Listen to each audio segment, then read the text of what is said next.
Bismillahirrahmanirrahim. Assalamualaikum warahmatullahi wabarakatuh.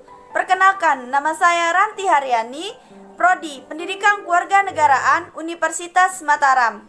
Di sini saya akan menjelaskan tentang hukum pidana dan kriminologi, yaitu konsep dasar hukum pidana, konsep dasar kriminologi, dan hubungan hukum pidana dan kriminologi. Terlebih dahulu saya akan menjelaskan tentang apa itu hukum pidana. Hukum pidana merupakan keseluruhan dari peraturan-peraturan yang menentukan perbuatan apa yang dilarang dan termasuk ke dalam tindak pidana. Dengan arti lain, hukum pidana ialah hukum yang mengatur tentang pelanggaran-pelanggaran dan kejahatan terhadap kepentingan umum. Fungsi hukum pidana ada dua, yaitu secara umum dan secara khusus, yang dimana secara umum ini bertujuan untuk mengatur hidup dalam kemasyarakatan suatu tata dalam masyarakat. Sedangkan secara khusus bertujuan untuk melindungi suatu kepentingan hukum yang ada dalam perbuatan-perbuatan yang melanggar dengan suatu sanksi atau hukum yang berupa pidana. Yang ketiga, sifat-sifat hukum pidana, yaitu sanksi pidana tetap merupakan perbuatan yang menimbulkan tindak pidana dilakukan orang atas persetujuan si korban. Pasal KUHP 332. Yang kedua, hukum pidana publik, yang dimana hukum publik ini merupakan keseluruhan aturan-aturan hukum yang berhubungan dengan bangunan negara atau lembaga negara. Yang terakhir, jenis-jenis hukum pidana, yaitu hukum pidana tertulis dan tidak tertulis, hukum pidana material, hukum pidana formil, hukum pidana umum, dan hukum pidana khusus. Selanjutnya adalah konsep dasar kriminologi. Terlebih dahulu, saya akan menjelaskan tentang apa itu kriminologi, yang dimana kriminologi ini merupakan ilmu pengetahuan tentang perbuatan jahat dan perilaku tercela yang menyangkut orang-orang terlibat dalam perilaku jahat dan perbuatan tercela. Tujuan kriminologi, yang dimana tujuan kriminologi ini satu, untuk memberikan pengetahuan kepada orang-orang dan orang lain sebab-sebab orang melakukan kejahatan. Yang kedua, memberikan saran dan perbuatan rencana undang-undang atau hukum pidana. Yang ketiga, memberikan gambaran nyata jika kejahatan tersebut ternyata sangatlah mahal. Yang keempat, menghindari rasa benci negatif dan rasa simpati dan kurang sehat terhadap perilaku kejahatan. Yang terakhir adalah manfaat kriminologi. 1. Dapat membantu pemerintah dan penegak hukum untuk perbuatan kejahatan. 2. Dapat memperbaiki kinerja aparatur hukum serta melakukan kebaikan bagi undang-undang pidana itu sendiri. Hubungan hukum pidana dan kriminologi. Hubungan antara hukum pidana dan kriminologi ini dapat dikatakan mempunyai hubungan timbal balik dan bergantungan satu sama lain. Hukum pidana ini mempelajari akibat-akibat hukum daripada perbuatan yang dilarang sebagai kejahatan yang dapat pula singkat dan tamak ilmu tentang hukumnya kejahatan. Asas hukum pidana. Asas hukum pidana ini merupakan pikiran dasar yang terdapat dalam hukum konkret atau di luar peraturan hukum konkret. Asas-asas dalam hukum pidana, yaitu 1.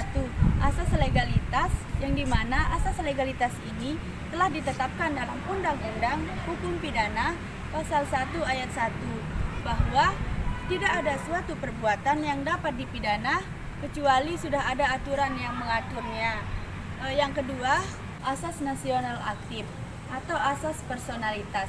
Dalam pasal 5 KUHP, ketetapan pidana dalam Undang-Undang Indonesia berlaku bagi warga negara Indonesia yang melakukan di luar negara Indonesia. Yang ketiga, asas nasional pasif atau asas perlindungan terdapat dalam pasal 4 KUHP. Ketetapan pidana dalam Perundang-undang Indonesia diterapkan bagi setiap orang yang melakukan di luar Indonesia. Selanjutnya adalah implementasi asas hukum pidana dalam pasal KUHP. 1. Asas legalitas. dalam pasal 1 ayat 1 KUHP yang dimana tidak ada suatu perbuatan yang dapat dipidana apabila perbuatan tersebut tidak diatur dalam undang-undang. Jadi harus ada aturan yang mengatur sebenarnya orang tersebut melakukan perbuatan. Yang kedua, asas nasional aktif atau asas personalitas. Dalam pasal 5 KUHP, ketetapan pidana dalam Undang-Undang Indonesia berlaku bagi warga negara Indonesia yang melakukan di luar negara Indonesia. Yang ketiga, asas nasional pasif atau asas perlindungan. Terdapat dalam pasal 4 KUHP, ketetapan pidana dalam Undang-Undang Indonesia diterapkan bagi setiap orang yang melakukan di luar negara Indonesia. Selanjutnya, materi selanjutnya itu ajaran sebab akibat. Baiklah, di sini yang terakhir saya akan menjelaskan tentang ajaran sebab akibat dalam hukum pidana. Terlebih dahulu, saya akan menjelaskan tentang apa itu sebab akibat, yang dimana ajaran sebab akibat ini merupakan hubungan yang mengata dan sebab terjadinya suatu peristiwa dalam akibat yang ditimbulkan dari peristiwa tersebut. Yang kedua yaitu tujuan kita mempelajari sebab akibat, yaitu satu, untuk menentukan hubungan antara sebab akibat yang berarti menentukan ada atau tidak adanya tindak pidana.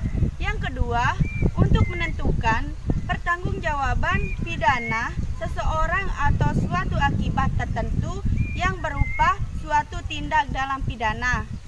Selanjutnya yaitu hubungan kausal antara sebab akibat. Hubungan kausal antara sebab akibat, yang dimana hubungan kausal sangat berkaitan erat, yang dimana hal ini berhubungan tentang sebab akibat karena peristiwa satu akan menyebabkan peristiwa yang lain. Hubungan yang menunjukkan bahwa peristiwa yang satu merupakan sebab terhadap peristiwa yang lain.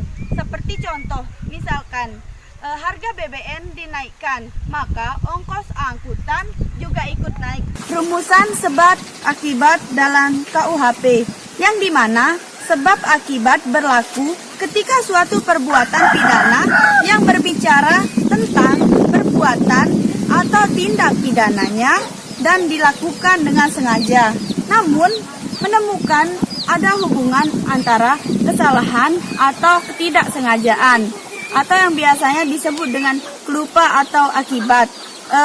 Rumusan sebab akibat dalam KUHP, yang dimana sebab akibat berlaku ketika suatu perbuatan pidana yang berbicara tentang perbuatan atau tindak pidananya yang dilakukan dengan sengaja, namun menemukan ada hubungan antara kesalahan atau ketidaksengajaan, atau yang biasanya disebut dengan lupa dengan akibat. Dalam hal delik material secara sempurna diperlukan 3 syarat, yang dimana syarat tersebut yaitu 1. Terwujudnya tingkah laku, 2. Terwujudnya akibat, 3. Ada hubungan kausal antara wujud tingkah laku dengan akibat konstitutif. Selanjutnya yaitu implementasi ajaran sebab akibat. Implementasi ajaran sebab akibat, praktek hukum, yang dimana hukum berkonsentrasi kepada apakah A mengatakan dan bukan A mengatakan akibat sebab akibat. Misalkan dalam contoh, sebuah perusahaan minyak yang menjalankan produksinya di sekitar permukiman masyarakat yang berangsur-angsur meninggalkan kediamannya dengan kompensasi. Nah, beberapa bulan kemudian masyarakat mengidap berbagai macam penyakit yang menyebabkan masyarakat meninggal dunia.